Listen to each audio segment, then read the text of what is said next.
La tradition orale, pour nous, c'est l'enseignement, à tous les degrés. Degré primaire, degré secondaire, degré supérieur. Donc c'est l'enseignement à tous les degrés. Ça englobe aussi bien la morale, la philosophie, les mathématiques, la géométrie, et tout ce qui s'appelle connaissances humaines, tant au point de vue culturel qu'au point de vue cultuel. Et alors donc la tradition orale, c'est l'enseignement. Et or cet enseignement est donné par des vieillards. Et c'est ce qui constitue l'initiation. Que c'est que l'initiation? C'est le fait de suivre les leçons d'un maître. Mais ça englobe toute la vie, toute la nature, parce que pour nous, on dit il y a le vivant, il y a les êtres immobiles et non vivants, il y a le vivant immobile et il y a le vivant mobile. Ici, le mot vieillard, ce n'est pas celui qui a un grand âge, c'est celui qui connaît. Alors donc, vous avez des vieillards de 20 ans et vous avez des enfants de 72 ans. Alors donc, c'est une question de savoir. Le mot ce n'est pas la question de... C'est le savoir. Le vieillard est un homme qui connaît. Il ne faut pas seulement croire que ça veut dire absolument le vieillard en âge. Mais comme ce sont les vieillards en âge qui, généralement, ont le plus vécu, ont le mieux vu, et alors ils sont considérés comme les grands initiateurs. Ces leçons de morale sont-elles données sous quelle forme? C'est l'enseignement. Ces leçons de morale sont données sous forme de contes, voilà, sous forme des anecdotes, sous forme de maximes.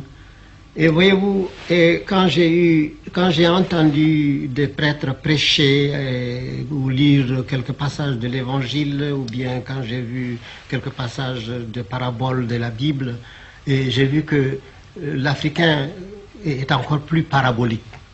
Il parle beaucoup plus en parabole que ce qui est vu dans l'ancienne tradition. Le profane n'existe pas en Afrique. Dans la vieille Afrique, il n'y a pas de profane. Tout est religieux, tout a un but, tout a un motif. Il n'y a pas une récréation simple. Il faut oublier absolument, il faut te vider de tout ce que tu sais pour apprendre. Et alors c'est là où on vous dit, il faut savoir qu'on ne sait pas. Savoir anda à anda. Parce que alors l'expression peul, c'est ça andi à anda à andang. Si tu sais que tu ne sais pas, tu sauras. Ça anda à andata. Si tu ne sais pas que tu ne sais pas, tu ne sauras pas. En entrant dans la vieillesse, on fait ça mue, exactement comme le serpent. On change de peau, parce qu'il faut changer 3 fois de peau. On change de peau de l'enfance pour rentrer dans la jeunesse, de la jeunesse dans l'âge mûr, de l'âge mûr dans la vieillesse. Et cet âge est appelé en même temps gain et perte. Ce que vous gagnez en expérience, vous le perdez en force physique. Et si vous tournez là, le vieillard tourne la pente, on dit qu'il va toujours vers la mort. Donc c'est la diminution. C'est pourquoi on dit que les idées qui ne sont que dans la tête des vieillards est une idée morte. Donc il faudrait la s'aimer dans la tête des jeunes. Et c'est pourquoi la tradition africaine s'occupe beaucoup de ces jeunes. Sans lui donner tous les droits, mais il met à sa disposition tous les moyens. On lui demande la patience, parce qu'on dit que la force la plus colossale, c'est la patience et l'humilité. Voilà la grande force. Et le plus grand bonheur que nous avons, c'est l'oubli et le sommeil. Le plus grand bonheur qu'on a donné à l'homme, c'est l'oubli et le sommeil. Parce que s'il n'oubliait pas, il serait tellement méchant que chaque jour il tuerait. Alors, s'il ne dormait pas, il ne pourrait pas réparer ses forces. Donc voilà le grand bonheur. Et on considère ça aussi en parlant c'est dans l'âge mûr, c'est dans la vieillesse que le vieux parle des femmes. Parce que les questions des femmes est une question en Afrique. La femme n'est pas publique. La femme n'est pas publique. C'est un être divin qui est secret. Parce qu'on dit qu'il y a 11 forces dans la femme, tandis qu'il n'y en a que 9 dans l'homme. Alors on dit, et ces forces ont des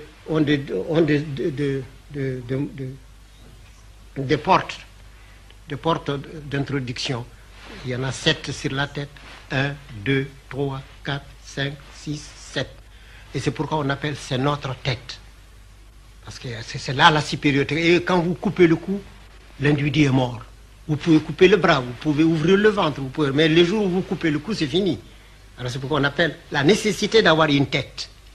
Parce que c'est là-dedans où on a ces sens les plus nécessaires. Les moyens d'introduction et d'extériorisation aussi. Tout est dans la tête. Et alors on a les 2 exutoires naturels qui portés au 7 font 9. Voilà où s'arrête l'homme. Mais tandis que la femme, quand elle met au monde un enfant, c'est-à-dire elle cesse d'être une femme, elle devient une mère. Parce qu'on dit que la femme est une chose, la mère en est une autre. Alors, mais le privilège de la mère, c'est d'être femme et mère. Alors donc la force de la femme se trouve dans la mère parce que lorsqu'elle met au monde, elle a là encore 2 autres portes qui s'ouvrent. Et alors ces 2 portes, ajoutées aux 9 que l'homme possède, lui donnent 11. Alors il a ainsi 11 forces. Il y a la pierre, le fer, le feu, l'eau, l'air et l'homme. Alors donc il y a 5 forces matérielles palpables, visibles. Alors vient l'homme. Alors il y a de l'autre côté de la main de l'homme, il y a 5 forces invisibles, mais dont on ne voit que les effets. Alors l'homme, il y a l'ivresse qui anéantit l'homme. Il y a le sommeil qui anéantit l'ivresse. Il y a le souci qui anéantit le sommeil. Il y a la mort qui anéantit le souci. Et il y a la résurrection, c'est-à-dire la vie dans ce qu'on appelle l'autre monde, qui anéantit alors la mort. Parce que pour nous, la mort n'existe pas. Pour l'Afrique traditionnelle, la mort n'existe pas. D'ailleurs, on ne dit pas mort. On dit changement de domicile. Parce qu'on est censé continuer à vivre dans une éternité. Pour la mort, on dit c'est que le défunt avait fait. Ses exploits, les largesses, sa bonté. C'est la famille qui chante les louanges? Non, non, tout le monde, la famille peut chanter. La famille peut, mais rarement la famille, parce qu'en Afrique, il est très mal vu de parler de soi. Et c'est pourquoi nous avons des griots qui viennent parler de vous. Il y a par exemple des pleureuses qui sont des pleureuses professionnelles. Or, ils pleurent à l'occasion quand un vieillard d'un grand âge meurt. Alors, deux fois le funérail dure des jours et des jours et des jours et des jours. Et il y a une nuit, il y a une semaine là-dedans où on passe toute la semaine, toute la nuit, du coucher au lever du soleil. Et alors, voyez-vous, c'est là où on fait toutes les généalogies. Alors, chaque occasion est une occasion de donner la généalogie parce que c'est ça qui nous sert de registre d'état civil. Alors on vous dit, vous êtes fils d'un tel, fils d'un tel, fils d'un tel, fils d'un tel. Par exemple, je prends le cas d'El Hadj Omar. On vous dit, quand El Hadj Omar, alors on dit, Oumar Seydou. Oumar est fils de Seydou. Alors on dit, Oumar Seydou, Antoumana, Koumou, Koudejo, Sadiga, Sangre, Bodeval, Oubokun, Yassin, Yaba, Dede, Mani, Annabi, Heller, Bouitori. Vous voyez, tout ça, ce sont ses grands-pères. Et alors après, on reprend la lignée en disant, ton père Seydou est le frère d'un tel qui a eu un tel comme enfant, un tel comme enfant, un tel comme enfant. Tel enfant de ton père a été tué dans telle bataille. Il est enterré à tel endroit. Alors le généalogiste vous dit où vous devez vous marier et quelles sont vos mésalliances. Alors il y a ces griots qui sont les généalogistes. Et il y a de cela une chose extraordinaire, le gouverneur Engoulevent avait un commis expéditionnaire griot. Ce commis expéditionnaire partait chaque samedi. Il ne venait pas au bureau, il allait faire le griot. Et alors son chef de bureau l'a fait révoquer pour inexactitude dans le service, on l'a révoqué. Et alors, lui, comme il est griot, il est allé demander des renseignements sur la généalogie et sur la biographie du gouverneur général Van Vollenhoven, le gouverneur général Engoulevent. Alors, il a attendu un jour où on est allé à la course à Rufisque. C'était la seule course qui existait pour tout le Sénégal. C'est-à-dire que tout le monde venait là. Alors, c'est un grand monde. C'est comme le Longchamp ici, de là-bas. Et alors, à la mi-temps, et voilà le jeune griot qui sort, habillé en griot. Il vient là, il se présente à la tribune. Il dit « Engoulevent !» Alors, pour un Africain à l'époque, se permettre d'interpeller comme ça le gouverneur général, alors tout le monde était là, comme ça, saisi. Qu'est-ce que c'est? Engoulevent, gouverneur général de l'Afrique occidentale française et gouverneur général de l'Afrique équatoriale française. Roume et Ponty ont fondé le gouvernement général de l'Afrique occidentale française, mais ils n'ont pas réuni les deux commandements. Engoulevent, tu as été le lauréat de ta promotion, sorti diplômé de telle école, telle école, telle école. Eh bien, je vous assure, Engoulevent ne savait pas où se mettre. Engoulevent était pris sous la magie du verbe. Il se lève, il dit, mais qu'est-ce qu'il y a, mon petit? Il dit, je suis un pauvre griot de fils en père. Contrairement aux habitudes de mes parents, j'ai été à l'école. On m'a instruit dans la langue française. On m'a donné le métier de commis expéditionnaire. Eh bien, parce que j'ai voulu suivre ma tradition, on m'a révoqué. Je viens te demander réparation. Le gouverneur général dit, allez, tais-toi, mon fils, viens me voir. Il arrive, il le remet dans le cadre. Il affecte à son bureau comme téléphoniste. Et alors, quand on prend le téléphone, on dit « Allô ?» Alors lui, il répond « Allô ?» On dit « Qui est à l'appareil ?» Il dit « Ici, Matabara Samba Ali Ndiaye, téléphoniste du gouverneur général, révoqué et repris. » Je voudrais que vous nous disiez quelque chose sur la race à laquelle vous appartenez, d'une part, et d'autre part, s'il y a parmi les personnages légendaires ou parmi les personnages historiques de votre race, des types, des personnages qu'on puisse citer et qui sont exemplaires. Évidemment, il y a d'abord l'origine de Peul est perdue dans l'obscurité des temps. Et tous les ethnologues, comme tous ceux qui se sont occupés de Peul, bien, je ne crois pas qu'on soit arrivé vraiment à la véritable de trouver l'origine réelle de Peul. Et je me demande s'ils ne sont pas un métissage de toutes les races blanches qui se sont trouvées à un moment donné dans le bassin de la Méditerranée. Pour moi, ça c'est mon opinion personnelle. À part ça, on nous a fait descendre même des Gaulois. On nous a dit que nous étions des Arabes. Et une fois, il y en a, depuis la conversion des Peul à l'islam, il y a une généalogie qui nous fait vraiment des cousins de Mahomet. Alors moi, je ne suis pas fâché qu'on me fasse cousin de Mahomet, mais enfin, je trouve ça un peu fort. L'opinion veut que nous soyons très rusés, très malins, très caméléons, sans que ce soit de l'hypocrisie. On ne sait pas ce que pensait un Peul. On dit le Peul ferme les yeux, mais il ne dort pas.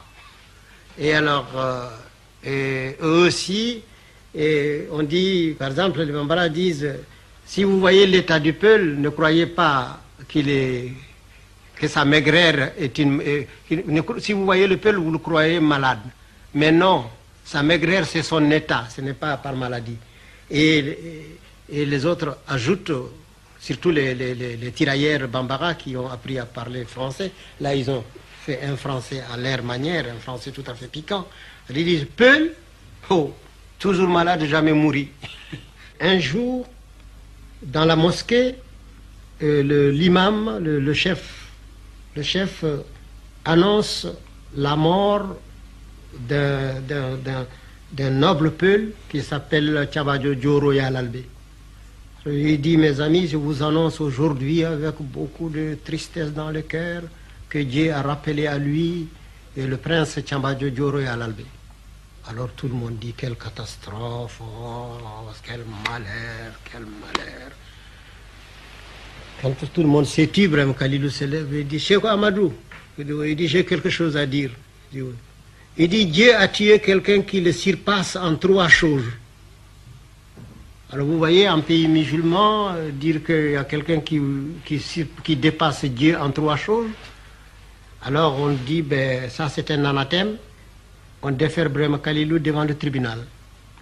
Alors les marabouts, bigots, qui n'acceptent pas du tout qu'on parle de Dieu qu'avec beaucoup de respect, et puis surtout, c'est ne pas le traiter Dieu comme un camarade ou comme n'importe qui, comme ça. Alors, on dit, les marabouts prononcent la confiscation totale des biens d'Ibrahim Khalilou. Alors on est allé ramasser tout ce qu'il y avait dans la maison d'Ibrahim Khalilou et lui laisser rien que son parterre, comme on dit. Et évidemment, il y avait un puits dans la maison d'Ibrahim Khalilou. Ce puits était le meilleur puits de Hamdallah, aussi bien par son débit que par ses eaux très claires, limpides, une eau fraîche, toujours fraîche et très légère. Et tous les notables buvaient le puits d'Ibrahim Khalilou. Ce qui fait que vraiment c'est le puits où chacun vient s'asseoir pour attendre son tour, tellement il est aimé. Et alors, Ibrahim Khalilou, quand on lui a ramassé toute sa fortune, il s'est trouvé absolument sans rien. Quelques jours après, il va trouver le roi, Cheikh Amadou. Il lui dit, Cheikh Amadou, je viens te demander un renseignement. Il dit, j'ai été condamné à la confiscation de tous mes biens. Tous mes biens ont été ramassés. Ce qui reste maintenant, les murs de mes maisons et puis le parterre, le sable, ce que je trouve là-bas, le tas d'immondices qu'on a oublié de faire sortir, qui est là-bas, et puis le puits, et puis au moins ça, c'est pour moi.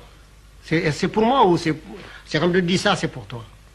Du moment qu'on ne l'a pas ramassé, c'est que c'est ton bien. Il dit donc, je peux en faire usage selon mon bon plaisir. Mais bien sûr, puisque c'est à toi. Il dit, bon, de mon puits, je vais en faire un vater. Tu comprends? Le puits que tout le monde vient puiser de l'eau, tu vas en faire un vater. Il dit, puisque c'est à moi. Ou bien vous allez vous dédire encore, une fois de plus. Alors, on dit, eh bien, Ibrahim Khalil, ça, c'est très fort. Ce puits n'est pas à toi tout seul, mais c'est pour la communauté. Il dit donc, j'ai une part là-dedans. Il dit, ben, donnez-moi ma part, je vais en faire un vater. Puis moi, je ferai ça d'un côté ou vous boirez de l'autre. Alors, ils se sont tournés vers le noble, on dit, mais qu'est-ce qu'il voulait? Il n'y a rien à faire avec lui, qu'est-ce qu'il faut faire? On dit, ah, écoutez, faites cotisation pour lui restituer son bien. Alors, on a fait une cotisation, on lui a restitué.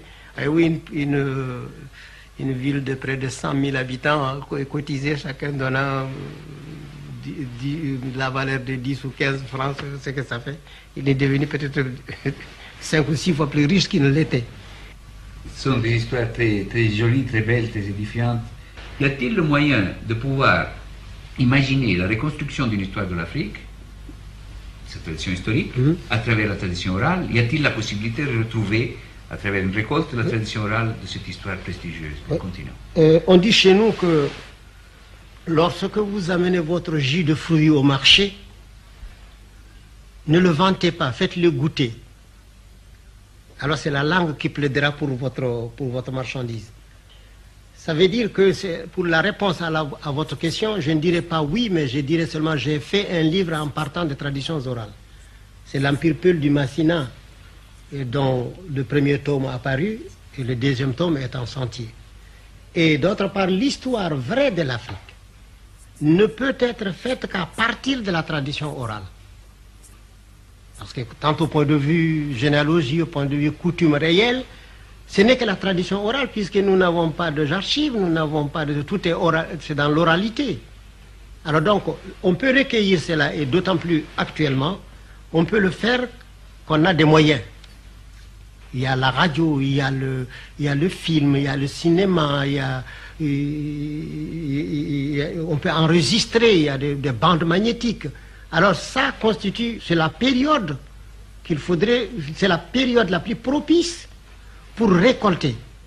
Et sans se soucier si c'est vrai ou non, mais faire d'abord la récolte, la moisson, exactement comme celui qui va chercher des fruits dans la brousse.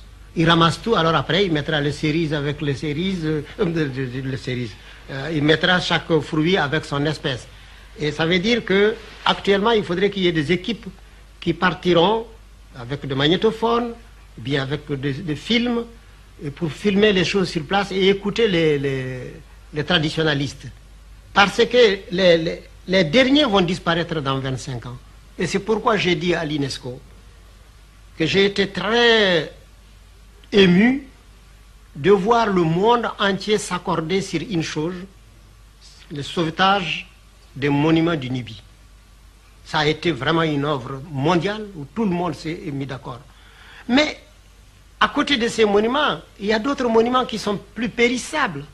C'est toute la tradition orale qui est dans le cerveau des hommes, et ces gens sont mortels. Tandis qu'à côté des monuments du Nubie qui auraient pu encore rester 60 ans dans l'eau, eh bien nous, d'ici 60 ans, avec tout l'or du monde, on ne pourrait pas reconstituer. Alors actuellement, avec peu de moyens, on peut sauver ce qui peut être sauvé. Et si on ne le fait pas, on nous fera plus tard une histoire de l'Afrique vue de l'Europe et non pas une histoire de l'Afrique vue par l'Afrique. On nous fera une histoire de l'Afrique, mais on ne fera pas l'histoire de l'Afrique parce qu'on aura parlé à notre place et ce n'est pas nous qui avons parlé. Et or on dit que quand la chèvre est présente, il ne faut pas bêler à sa place. Excellence, vous nous avez dit que tout en Afrique est enseignement. Mais d'après le ton que vous avez utilisé pour nous parler ce soir, c'est une pédagogie qui ne semble pas toujours axée sur la gravité, comme en Occident. Toujours trop sérieux n'est pas très sérieux. Alors il faut rire parce que le rire est un remède. C'est savoir rire et faire rire. Riez, faites rire sainement, car toujours trop sérieux n'est pas très sérieux. Alors l'Afrique rit, l'Afrique a de la foi.